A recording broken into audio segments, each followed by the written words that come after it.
गोविंद दोऊ खड़े काको लागू पाए बलिहारी गुरु आपकी जिन गोविंद दियो लखाई। प्रभु रामचंद्र जी का धराधाम पर जो उद्देश्य था वो करीब करीब पूरा कर चुके थे और इनका अवतरण करीब करीब समय पूरा हो चुका था। इधर बैकुंठ का सब काम काज ठप था। सब देवता मिलके एक सभा बुलाए और सभा में यही निर्णय लिया गया कि भगवान को अब बैकुंठ आने के लिए अवगत कराया जाए। ऐसे वो सर्वसम्मत है, जब तक चाहे रहें।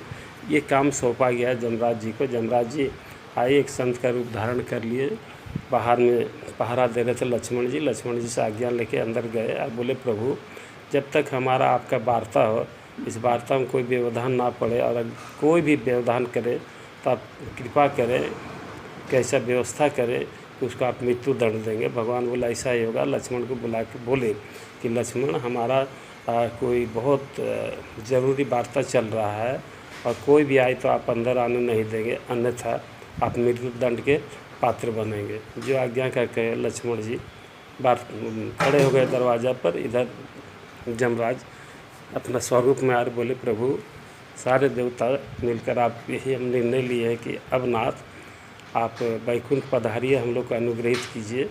भगवान बोला ऐसा ही होगा, हम समय पर निश्चित आ जाएंगे। इधर भगवान को लीला समेटना था।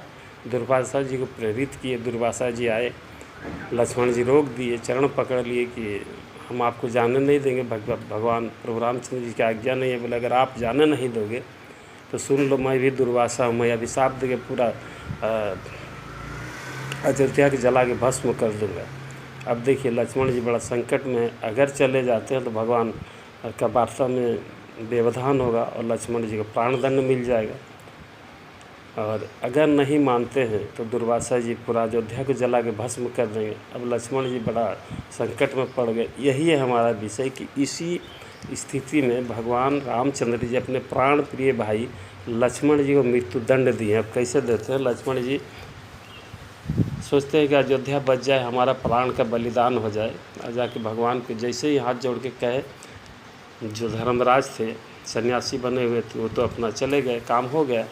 भगवान बोले, लक्ष्मण तुम हमारा बात नहीं माना भैया, अब हमारा तुम्हारा जो संबंध है हम उसको विच्छेद कर देते हैं। और अपनों से अपना का संबंध विच्छेद होना मृत्यु दंड के समान है। लक्ष्मण भूमि पर मूर्छित होकर गिर गए।